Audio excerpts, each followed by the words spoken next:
Halo, Assalamualaikum warahmatullahi wabarakatuh. Perkenalkan nama saya Zahra Khairinisa dengan NIM 2023114799 dari program studi manajemen kelas K. Pada kesempatan kali ini saya akan membacakan hasil resume jurnal saya yang berjudul Peran Islam dalam Perkembangan Teknologi Pendidikan yang ditulis oleh Dr. Andes Nasruddin Hazibuan MPD pada tahun 2014 dengan volume publikasi volume 2 nomor 1 Januari 2014. Terima kasih. Baik, kita akan memulai dari pendahuluan jurnal tersebut yang berisi tentang perkembangan ilmu pengetahuan dan teknologi atau iptek di satu sisi memang berdampak positif, yakni dapat memperbaiki kualitas hidup manusia. Berbagai sarana modern industri, komunikasi, dan transportasi misalnya, terbukti amat bermanfaat. Tapi di sisi lain, tak jarang iptek berdampak negatif karena merugikan dan membahayakan kehidupan dan martabat manusia. Contohnya ada bom atom yang telah menewaskan ratusan ribu manusia di Hiroshima dan Nagasaki pada tahun 1945 yang terjadi pada Perang Dunia Kedua yang bom atomnya itu dirancang khusus oleh Bapak Oppenheimer. Disinilah peran agama sebagai pedoman hidup menjadi sangat penting untuk ditengok kembali. Dapatkah agama memberi tuntunan agar kita memperoleh dampak iptek yang positif saja, seraya mengeliminasi dampak negatifnya seminimal mungkin? Sejauh manakah agama Islam dapat berperan dalam mengendalikan perkembangan teknologi modern? Adapun tujuan penulisan dari jurnal ini adalah untuk mengetahui peran Islam dalam perkembangan teknologi pendidikan dan metode penulisan yang digunakan oleh penulis, yaitu metode penelitian kepustakaan. Baik, kita akan pindah ke tujuan pustaka. Yang pertama ada akidah Islam sebagai dasar iptek. Kedua yaitu syariah Islam standar pemanfaatan iptek. Ketiga, pengembangan teknologi pendidikan. Yang keempat, pemanfaatan teknologi pendidikan. Akidah Islam sebagai dasar iptek. Inilah peran pertama yang dimainkan Islam dalam iptek, yaitu akidah Islam harus dijadikan basis segala konsep dan aplikasi iptek. Paradigma Islam inilah yang seharusnya diadopsi oleh kaum muslimin saat ini. Bercokolnya paradigma sekuler inilah yang bisa menjelaskan mengapa di dalam sistem pendidikan yang diikuti oleh orang Islam diajarkan sistem ekonomi kapitalis yang pragmatis serta tidak kenal halal dan haram. Eksistensi paradigma sekuler ini menjelaskan pula mengapa tetap diajarkan konsep pengetahuan yang bertentangan dengan keyakinan dan keimanan muslim. Penulis menyatakan bahwa peran pertama Islam dalam ilmu pengetahuan dan teknologi adalah menjadikan akidah Islam sebagai dasar konsep dan aplikasi ilmu pengetahuan. Paradigma Islam seperti yang diajarkan oleh Rasulullah SAW seharusnya diadopsi oleh umat Islam saat ini. Bukan paradigma sekuler yang banyak diikuti saat ini. Teks menyoroti keterjeruman umat Islam dalam mengikuti Barat dalam berbagai aspek, termasuk pandangan hidup dan konsep ilmu pengetahuan. Penulis mengkritik paradigma sekuler yang mempengaruhi sistem pendidikan umat Islam dengan mengajarkan konsep ekonomi kapitalis dan ilmu pengetahuan yang bertentangan dengan akidah Islam seperti teori Darwin. Kekeliruan ini perlu dikoreksi melalui perubahan fundamental dan penggantian paradigma sekuler dengan paradigma Islam sebagai dasar ilmu pengetahuan manusia. Jika kita menjadikan akidah Islam sebagai landasan iptek, bukan berarti bahwa ilmu astronomi, geologi, agronomi, dan seterusnya harus didasarkan pada ayat tertentu atau hadis tertentu. Kalaupun ada ayat atau hadis yang cocok dengan fakta sains, itu adalah bukti kekuasaan ilmu Allah yang meliputi segala sesuatu. Bisa dilihat dalam Quran surat An-Nisa ayat 126 dan Quran surat At-Talaq ayat 12. Bukan berarti konsep iptek harus bersumber pada ayat atau hadis tertentu.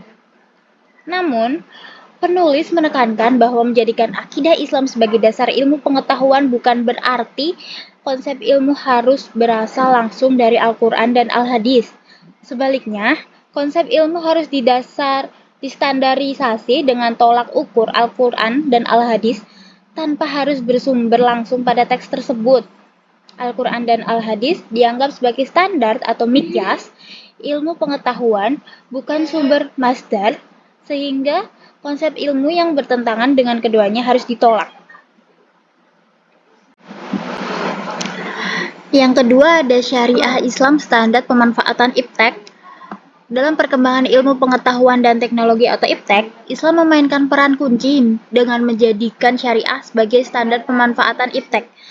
Prinsip halal haram yang ditetapkan oleh hukum syariah Islam menjadi pedoman utama dalam pemanfaatan iptek, di mana teknologi yang diperbolehkan oleh syariah dapat dimanfaatkan, sedangkan yang dilarang tidak boleh digunakan. Hal ini didasarkan pada ayat dan hadis yang mewajibkan umat Islam mengikuti ketentuan hukum Allah dan Rasul-Nya. Standar pemanfaatan iptek di Barat dan di beberapa negara Muslim yang mengikuti Barat secara buta adalah pragmatis dan utilitarian, diukur berdasarkan manfaat praktis tanpa mempertimbangkan aspek moral atau agama. Sebaliknya, Islam menekankan bahwa keputusan mengenai pemanfaatan iptek harus sesuai dengan hukum Allah. Hal ini membedakan pendekatan Islam dengan praktik Barat yang dapat menghasilkan penerapan iptek yang tidak etis, seperti penggunaan senjata nuklir, teknologi reproduksi tanpa mempertimbangkan moralitas, dan pengeksploitasi alam yang merugikan. Dalam konteks ini, penekanan pada standar manfaat yang berasal dari syariah Islam menjadi penting untuk mengoreksi pendekatan yang salah dan memastikan bahwa pemanfaatan iptek sesuai dengan nilai-nilai moral dan agama yang benar. Pengembangan teknologi pendidikan. Teknologi pendidikan berkembang sebagai disiplin keilmuan di Amerika Serikat, dengan akar sejak awal peradaban ketika pendidikan dilakukan melalui pengalaman langsung dan lingkungan sekitar.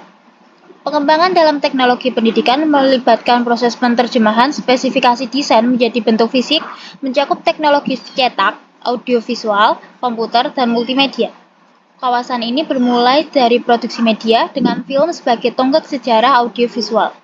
Perkembangan komputer dan multimedia terpadu menjadi fokus pada tahun 1990-an.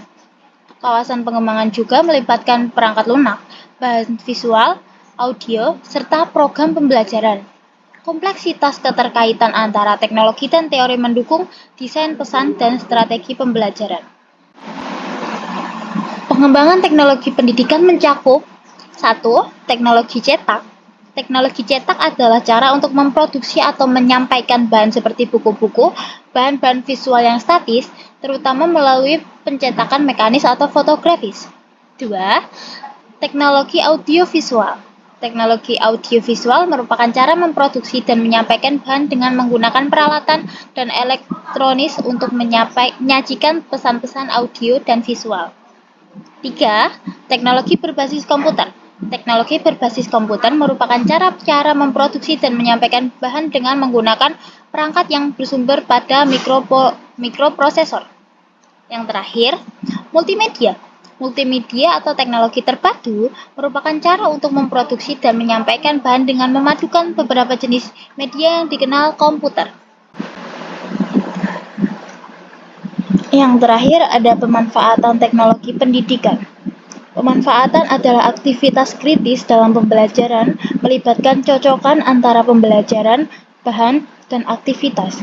Mereka yang terlibat memiliki tanggung jawab untuk menyelaraskan pembelajaran dengan bahan dan aktivitas. Mempersiapkan interaksi, memberikan bimbingan, menilai hasil, dan mengintegrasikannya dalam prosedur organisasi berkelanjutan.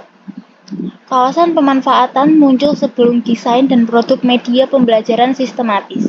Berasal dari gerakan pendidikan visual di awal abad ke-20, diikuti penggunaan film dalam pengajaran.